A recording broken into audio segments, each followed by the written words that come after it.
Hi, Nancy. Hi, everyone. Thanks to Jen and Ronya and everyone who helped to craft this event, and to you, Nancy, for inviting me. I appreciate the opportunity to think about you, to think about contact improvisation and everything. I wrote a ton of questions. Yes, I did write it all down. I'm going to be reading, which means there will only be occasional improvisations of I don't know, touching my face or breathing or timing, or maybe I'll reiterate something as I go through. I wrote a ton of questions, knowing that you couldn't respond to all of them, but hoping that in each section there'd be something that sparks a story or an opinion or a reflection. Of course, you can do the video out of order. You can pre-screen it and just pick two sections that you like. Obviously, you'll do whatever you want. And hello, audience. Hopefully, you'll also interact or engage. Today. Each section has a title. First one's called Today. I want to start with a dancing check-in. In recent dancing or teaching, what are you most interested in? What are you troubled by, if anything? How has your dancing changed in the past 5 years? How do you experience aging in and around the dance, not only personally, but in the larger communities that you dance in? Do you expect to dance forever? Race. Nancy, you were one of several people on the CI36 teachers panel when someone asked about the lack of black people or people of color in most contact improv contexts. I found the responses pretty disappointing, and I've been a big critic just of even how that question gets asked. But in that moment, I was left to consider Nina Martin's assessment that this group, this we, lacked the skill and experience to answer the question. Do you think about the disproportionate whiteness of contact improvisation's teaching, festival, and jamming contexts? Is it something you notice or are concerned about? Can you explain it? And by that I mean, can you explain how a dance, inspired by the universal and humanist aspects of the body and spirit, seems unable to shift its demographics racially or beyond the segregated borders of the world outside the dance studio? Most of US American society is racially segregated. Other than hip-hop, that includes most dance studios.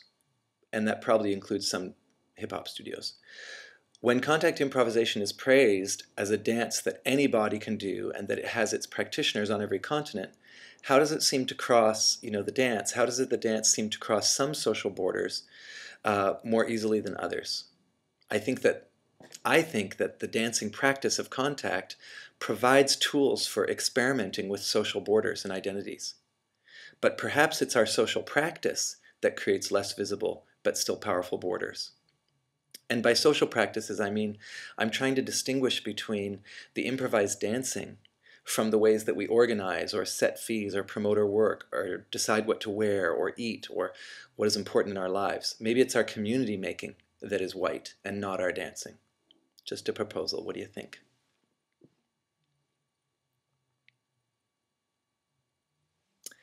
Gender. I consider contact improv as a potentially queer space, meaning a space where social norms of gender and sexuality can be temporarily ignored, subverted, reversed, or played with. One approach to improvisation is based on the jazz idea of improvising on or around a standard, where the standard is a well-known or iconic tune. I think that contact improvisation uses gender and sexuality norms as a kind of standard, whether consciously or not. And by that I mean that gender norms become a kind of base for improvisations and play, for taking apart and putting back together in playful and curious ways. Does this resonate with your thinking or dancing practice?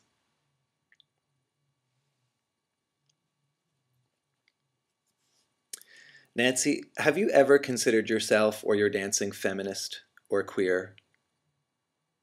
Considering most of Western dance history, you're queer, meaning not typically female in your approach to dancing. I mean, you come from sport, you engaged in muscular play with guys, many of whom had little or no traditional dance training, to create a new approach to dancing, perhaps the first post-gender dancing other than free dancing to rock and roll and R&B. So I guess I'm asking you if you've experienced any kind of liberated space as a woman, as a female dancer, through your experience of contact improvisation. Sex. Nancy, you ring a bell often to call for quiet and focus in class, and you've suggested that participants not engage in sexual relations within the community of the workshop. It seems that Buddhism or an ascetic meditation practice influences your teaching. Can you talk about sex between students and why you think this isn't useful in deepening one's bodily awareness and dancing intelligence? Or rather, maybe you can comment on how the suggestion of prohibiting sex is its own teacher, provoking an awareness that might not otherwise be awakened. The way I see it or feel it, the sensing body is the common ground for both dancing and sex. How do you experience resonance and or friction between your dancing duets and your sexual or romantic duets?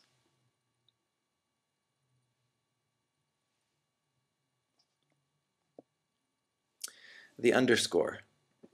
I've only participated in one underscore at CI 36. I had a lot of fun dancing, mostly ignoring the score, but digging the vibe, especially the heightened focus of almost everyone, and the deeper than usual listening, and the engagement with the whole room, the whole space, the individual dancers as some kind of singular vibratory network. The underscore was at its weakest for me during the harvest, the post-dancing verbal sharing. At least half the speakers spoke in either a collective we, or they made vague statements that assumed everyone's agreement.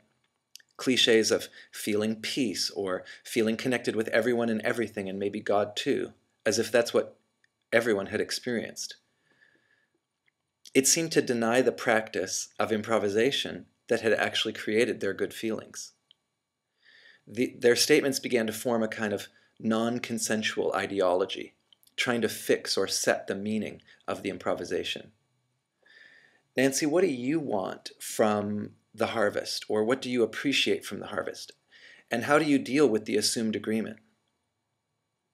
Is it possible that our community process might improve if we practiced more improvised speaking, or speaking as dancing?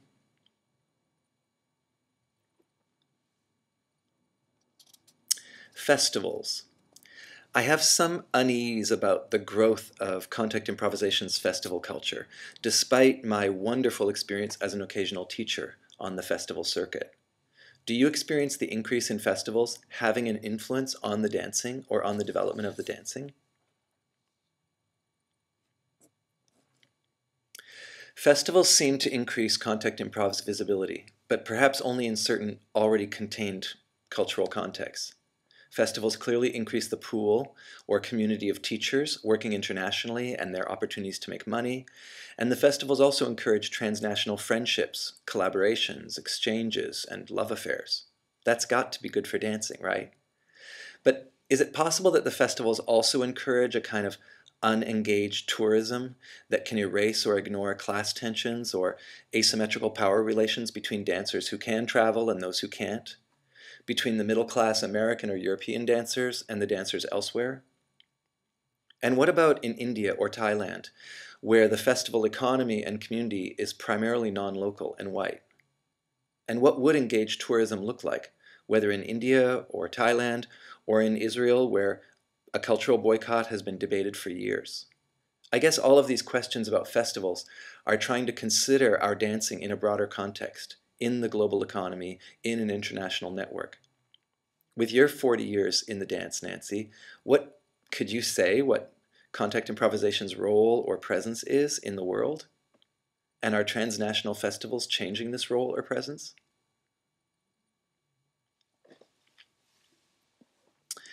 All right, the final section, energy.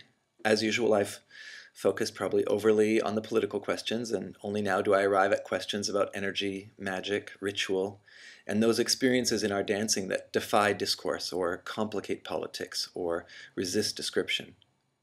It might not be obvious from my over-talkative style, but I love that dancing, especially improvisation, is difficult to explain or describe with teaching or writing. Contact improv has its recognizable rituals of repetition and tradition. The jam, the duet, the festival with classes.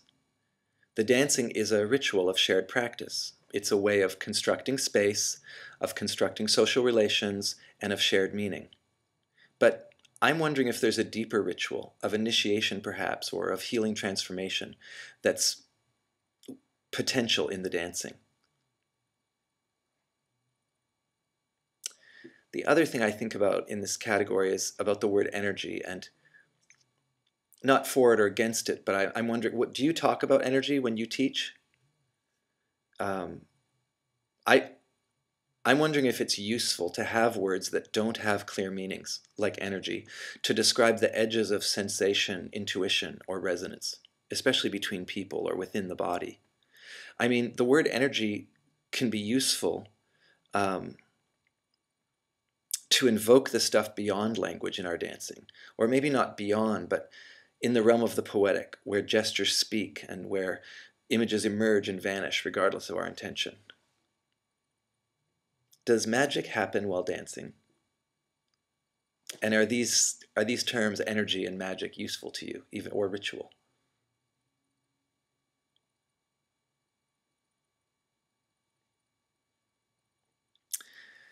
Well, I'm way past 10 minutes, my YouTube limit, and I'm going to stop. And I really appreciated the time to think about this, so thanks. Cheers.